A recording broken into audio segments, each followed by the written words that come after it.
یہاں سے یہ اثر نو ایک بیمار سی آبجو بن کر نیچے کی طرف رواں ہو جاتا تھا۔ اس سیکنڈ ہینڈ پانی کو اپنے استعمال میں لانے کے لیے مسلمانوں کو کھلی چھٹی تھی۔ 1.5-2 گھنٹے کی مسافت کے بعد ڈرائیور نے بس کا پانی بدلنے کے لیے ایک چشمے کے پاس پڑاؤ کیا اور مسافروں کو وارننگ دی کہ یہاں سے چل کر اب وہ ادھم پور پہنچ کر رکے گا، اس لیے جس نے کچھ کھانا پینا ہو وہ یہیں سے کھا پی کر چلے۔ سڑک کے کنارے ایک چھپر میں حلوائی اور سوڈا واٹر کی دکان تھی۔ ایک تھال میں باسی پکوڑے تھے جن پر کچھ مکھیاں بے دلی سے منڈلا رہی تھیں۔ دوسرے تھال میں لڈو تھے جن پر سری نگر بانہال روڈ کی گرد اس قدر تہ در تہ جمی ہوئی تھی کہ ان پر مکھیوں نے بھی بھن بنانا چھوڑ دیا تھا۔ لکڑی کے برادے میں لت پت برف کی سل ایک میلے سے ٹاٹ میں لپٹی ہوئی تھی اور لیمونیڈ کی بہت سی بوتلیں بے ترتیبی سے سامنے پڑی تھیں۔ سب سے پہلے دکاندار نے پتوں کے دونے میں پکوڑیاں اور لڈو ڈال کر لیمونیڈ کی ایک بوتل کے ساتھ بس کے ڈرائیور اور کلینر کو نذرانہ دیا۔ آغا صاحب اپنی بیوی اور پارسی لڑکی کو لے کر سائے میں ایک چٹان پر بیٹھ گئے اور اپنی تھرموس، شراب، گلاس اور سینڈوچ نکال کر پکنک منانے لگے۔ باقی مسافروں نے لیمونیڈ کی بوتلوں پر یورش کی۔ دکاندار نے 4 لڈو اور کچھ پکوڑے ڈال کر بہت سے دونے تیار کر رکھے تھے۔ جو مسافر لیمونیڈ طلب کرتا اسے مٹھائی کا ایک دونا بھی زبردستی خریدنا پڑتا۔ باقی سب مسافر تو خیر اپنی اپنی بوتل اور گلاس اور برف لے کر چھاؤں میں بیٹھ گئے، لیکن 7-8 مسلمان پیسنجروں کو لیمونیڈ پینے میں بڑی دیر لگی۔ دکان سے باہر کونے میں ایک ٹوکری لٹک رہی تھی، اس میں کانچ کا ایک میلا سا گلاس اوندھا پڑا تھا۔ مسلمان خریدار اس گلاس کو اٹھا کر فقیروں کی طرح ہاتھ پھیلائے دکاندار کے سامنے کھڑا ہو جاتا تھا۔ دکان والا دور ہی دور سے اس میں برف کی ڈلی چھناک سے پھینکتا تھا اور پھر بوتل کھول کر 1.5-2 فٹ کی بلندی سے گلاس میں لیمونیڈ انڈیل دیتا تھا۔ کچھ جاگ خریدار کے ہاتھ پر پڑتی تھی، کچھ چھینٹے اس کے کپڑوں پر اڑتے تھے اور 2-3 گھونٹ بوتل میں بچ رہتے تھے جسے منہ لگا کر اور ڈکار مار کر حلوائی خود ہضم کر لیتا تھا۔ لیمونیڈ پی کر ہر مسلمان اپنا گلاس دھو کر دوسرے خریدار کے لیے باہر والی ٹوکری میں لٹکا دیتا تھا۔ بس کا ڈرائیور زور زور سے ہارن بجا کر جلدی مچا رہا تھا۔ کلینر بھی بے صبری سے آوازیں دے رہا تھا۔ آغا صاحب الگ ناک بھون چڑھا رہے تھے۔ البتہ کشمیری پنڈت پروفیسر مطمئن بیٹھے تھے۔ انہوں نے حلوائی کی بھٹی سے پنڈتانی کی کانگڑی میں نئی راکھ مفت بھر لی تھی اور موقع پا کر آغا صاحب کے ساتھ اپنی گفتگو کی تمہید بھی باندھ لی تھی۔ کلینر سے ساز باز کر کے انہوں نے اپنی جگہ بدل لی تھی اور پنڈتانی کو پچھلی سیٹ پر اکیلے چھوڑ کر اب وہ آغا صاحب کے بالکل قریب آ بیٹھے تھے۔ بس دوبارہ روانہ ہوئی تو تازہ دم تھی، لیکن ڈرائیور کا موڈ بہت خراب ہو گیا تھا۔ سڑک پر تاحد نظر تتر بتر انسانوں کی لائن ہی لائن لگی ہوئی تھی۔ میلے میلے، بھورے بھورے، پھٹے پرانے کپڑوں میں ملبوس خمیدہ کمر لوگ 2-2 3-3 من وزن پیٹھ پر اٹھائے رینگ رینگ کر چڑھائی چڑھ رہے تھے، جیسے دیوار پر چیونٹیوں کی بے ترتیب قطاریں چل رہی ہوں۔ انہوں نے خشک گھاس کے بنے ہوئے چپل پہنے ہوئے تھے اور ان کے تمتمائے ہوئے چہرے پسینے میں شرابور تھے۔ یہ کشمیری مسلمانوں کی قوم نجیب و چرب دست و تر دماغ کے نمائندے تھے، جنہیں عرف عام میں ہاتھو کہا جاتا تھا۔ موسم سرما کے شروع ہوتے ہی وہ اپنا فردوس بر روئے زمین چھوڑ کر پا پیادہ قافلہ در قافلہ پنجاب کے میدانوں میں اتر جاتے تھے۔ ان کی مائیں، بہنیں اور بیٹیاں تو اپنے برف سے گھرے ہوئے چھوٹے چھوٹے چوبی گھروں میں ساری رات کڑوا تیل جلا کر قالین بنتی تھیں، یا شال اور غالیچے کاٹتی تھیں، یا پھولدار نمدے بناتی تھیں، یا اخروٹ کی لکڑی تراش کر نازک نازک سگریٹ کیسوں، تپائیوں اور پھولدانوں پر نقش و نگار کھودتی تھیں، جنہیں مقامی ساہوکار اونے پونے داموں خرید کر سیاحوں کے ہاتھ بڑی بڑی قیمت پر بیچ ڈالتا تھا۔ سنسان راتوں میں برفانی ہوا کے جھکڑ درختوں اور دیواروں اور چٹانوں سے ٹکرا کر خوفناک چیخیں مارتے تھے۔ وقتاً فوقتاً برف کے بڑے بڑے تودے چھتوں سے گر کر سناٹے میں زلزلوں کا ارتعاش پیدا کرتے تھے۔ تیل کے چراغ گل ہو جاتے تھے، کانگڑیوں کی آگ سلگ کر راکھ ہو جاتی تھی، لیکن لکڑی کے چھوٹے چھوٹے کابکوں میں مبہوس بوڑھی اور جوان عورتوں کی فنکار انگلیاں اپنے کام میں لگاتار مصروف رہتی تھی۔ دھڑکتے ہوئے دلوں سے وہ کبھی حضرت شاہ ہمدان رحمت اللہ علیہ کی حکایات میں مگن ہو جاتی تھیں، جنہوں نے وادی کشمیر میں اسلام کی شمع روشن کی تھی۔ کبھی وہ للہ عارفہ کے گیتوں میں صبر و قرار کا سہارا ڈھونڈتی تھی۔ صبر بیٹا صبر، صبر تو ایک سنہری پیالہ ہے، یہ اتنا بیش قیمت ہے کہ اسے خریدنے کا ہر کسی کو یارہ نہیں۔ صبر بیٹا صبر، صبر تو نمک، مرچ اور زیرے کا تیز مرکب ہے، یہ اتنا تلخ ہے کہ اسے چکھنے کی ہر کسی کو تاب نہیں۔ جب کبھی برف و باران کا طوفان تنہائی کی راتوں کو اور بھی تاریک اور طویل کر دیتا تھا تو ان کی شوق کی گہرائیوں سے حبہ خاتون کے درد و فراق کے نغمے لہرانے لگتے تھے۔ میں سب راہگزاروں پر پھولوں ہی پھولوں کی سیج بچھا دوں گی، اے میرے پھولوں سے پیار کرنے والے محبوب آ جاؤ، آؤ کہ ہم مرغزاروں میں یاسمن، نسرین اور گلاب کے پھول چنیں، آؤ کہ ہم دونوں کنارے دریا چلیں، ساری دنیا نیند کی آغوش میں بے ہوش پڑی ہے، میں تیرے لیے سراپا انتظار بیٹھی ہوں، اے میرے پھولوں سے پیار کرنے والے محبوب آ جاؤ۔ حضرت آدم علیہ السلام تو دانہ گندم کی پاداش میں خلد سے نکلے تھے، لیکن ڈوگرا راج میں کشمیری مسلمان دانہ گندم کی تلاش میں اپنی جنت ارضی سے نکلنے پر مجبور تھے۔ سردیاں آتے ہی وہ گلمرگ، گاندربل، اچھابل، تراکبل، بانڈی پور اور پانپور کے کوہساروں اور مرغزاروں سے نکل کر پنجاب کی دور دراز منڈیوں میں پھیل جاتے تھے۔ دن بھر غلے اور لوہے اور کپڑے کی بار برداری کرتے تھے، بسوں اور تانگوں کے اڈوں پر سامان ڈھوتے تھے، لکڑی کے ٹالوں پر لکڑیاں پھاڑتے تھے اور شام کو مرغی کے بچوں کی طرح چھوٹے چھوٹے گروہوں میں اکٹھے بیٹھ کر کچھ چاول ابال لیتے تھے۔ خشکا رات کو کھا کر کھلے آسمان تلے سو رہتے تھے اور صبح اٹھ کر رات کی بچی ہوئی پچ میں نمک ملا کر دن کا کھانا بنا لیتے تھے۔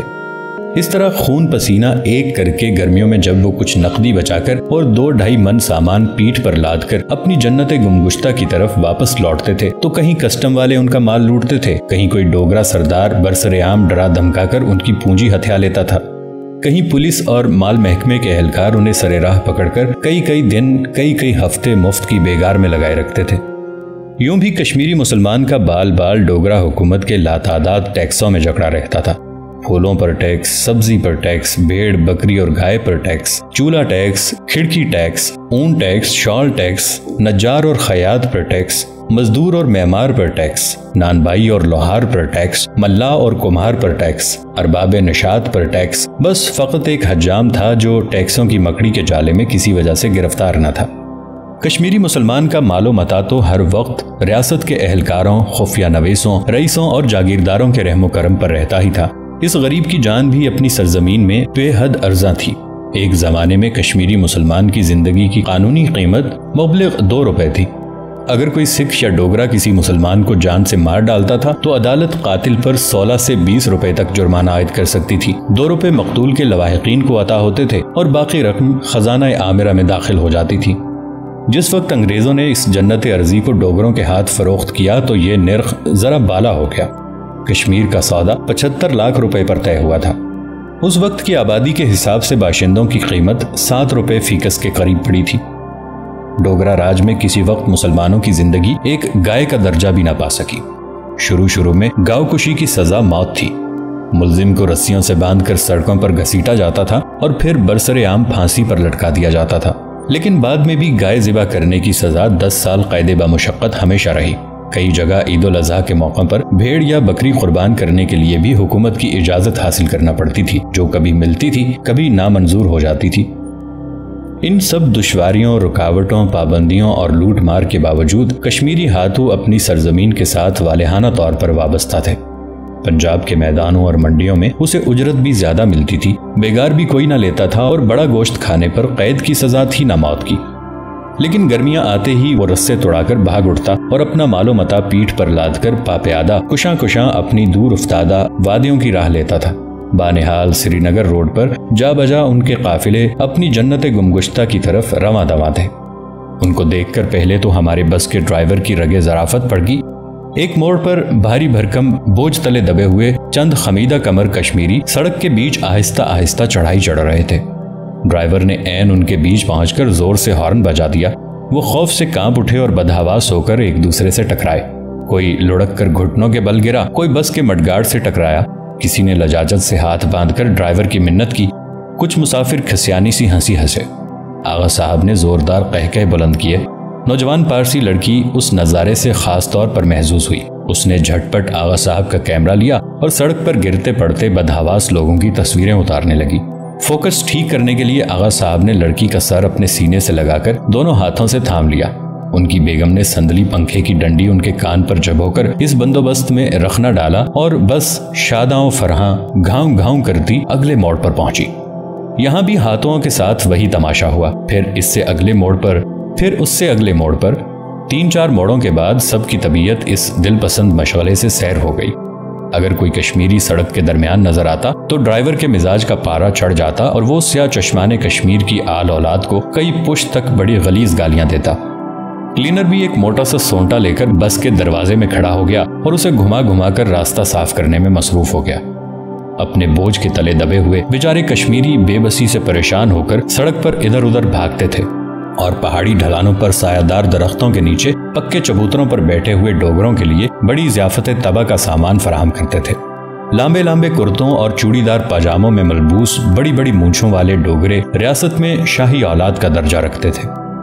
ان کے پاس وسیع جنگلات ہوں یا 1-2 ایکڑ اراضی، وہ اپنے نام کے ساتھ راجا یا ٹھاکر یا دیوان کا دم چھلا ضرور لگاتے تھے اور چھاتی نکال کر ایسے دمخم سے چلتے پھرتے تھے جیسے وہ ابھی ابھی راج محل کے پنگوڑے سے انگوٹھا چوستے ہوئے برآمد ہوئے ہوں۔ ان کی اراضیاں مسلمان مزارع کاشت کرتے تھے، ان کے مویشی مسلمان بچے جنگلاتی چراگاہوں میں چراتے تھے اور وہ خود آلتی پالتی مار کر بیٹھے چلم پیا کرتے تھے۔ چلم پینے کے علاوہ اپنے گھٹے ہوئے سر پر برسر عام تیل کی مالش کرانا بھی ان کا محبوب مشغلہ تھا۔ مالش کے بعد وہ اپنی چندیا پر لہراتی ہوئی 7-8 انچ لمبی بودی کو مونچھوں کی طرح تاؤ دیتے تھے اور دونوں ہتھیلیوں کے درمیان رسی کی طرح بانٹ کر پیچ در پیچ کارک سٹیو کی مانند اینٹ لیتے تھے۔ ان عجیب الخلقت ڈوگروں کے آس پاس شیشم اور دیار اور چیڑ کے درختوں کے نیچے اگر کوئی بانکی ترچھی ڈوگری سر پر پیتل کی دمکتی ہوئی گھاگر اٹھائے لٹکتی مٹکتی گزر جاتی تو پہاڑ کی پگڈنڈیوں پر گوٹے اور کناری اور لچکے کی جھالریں ہی جھالریں پھیل جاتی تھیں اور سڑکوں پر چلتی ہوئی بسوں کے ڈرائیور منہ اٹھا کر ان ڈوگریوں کے نظارے میں اتنے محو ہو جاتے کہ بسیں گرنے سے بال بال بچتی تھیں۔ ہماری بس بھی کئی بار کھڈ میں گرتے گرتے بچی۔ آغا صاحب تو بڑے خوش تھے کیونکہ ہر بار پارسی لڑکی خوف سے چیخ مار کر ان کے ساتھ لپٹ جاتی تھی، لیکن ان کی بیگم نے ڈرائیور کو خوب آڑے ہاتھوں لیا۔ ایک سخت تادیبی تقریر کے بعد انہوں نے ڈرائیور کو ایک ایسی طویل اور پیچیدہ گالی دی کہ اس فن میں مشاق ہونے کے باوجود وہ ہکا بکا رہ گیا اور شرم سے اس کے کان سرخ ہو گئے۔ ہماری خانم دراصل ملکہ دشنام ہیں، آغا صاحب نے پنڈت پروفیسر کو مخاطب کر کے سب مسافروں کو مطلع کیا۔ بڑے بڑے مہاراجے اور نواب ان کے سامنے پانی بھرتے ہیں۔ ایک بار سری مہاراجہ بہادر نے چشمہ شاہی پر گالی گلوچ کا بڑا شاندار ٹورنامنٹ منعقد کیا تھا۔ مہاراجہ پٹیالہ، مہاراجہ الور، نواب آف پالنپور، مہارانا جالادار سب موجود تھے۔ گالیوں کا مقابلہ شروع ہوا، سب نے اپنے اپنے کمال کے جوہر دکھائے، لیکن ٹرافی ہماری خانم نے ہی جیتی۔ کشمیری پنڈت پروفیسر نے گھگیا کر اپنے گلے سے کچھ آوازیں برآمد کر کے حسب توفیق داد دی۔ جانتے ہو خانم کی گالی کتنی طویل تھی؟ آغا صاحب نے ڈانٹ کر پوچھا۔ پنڈت صاحب خوشامدانہ حیرت و استعجاب سے جبڑے لٹکا کر بیٹھ گئے جیسے بکری کا میمنا گھاس وصول کرنے کے لیے تھوتھری کھولتا ہے۔ خانم کی گالی 1.5 منٹ دراز تھی، پوری 1.5 منٹ۔ آغا صاحب نے اعلان فرمایا۔ پنڈت جی ایک بار پھر حقے کی طرح گڑگڑائے اور آغا صاحب کی خوشنودی حاصل کرنے کے لیے فن دشنام ترازی کے حق میں ایک عالمانہ تقریر جھاڑنے کے لیے پر تولنے لگے، لیکن ڈرائیور نے انہیں مہلت نہ دی۔ اودھمپور آ گیا اور بس لاریوں کے اڈے پر جا کر رکی۔ اودھمپور کے اڈے پر بڑی ریل پیل تھی۔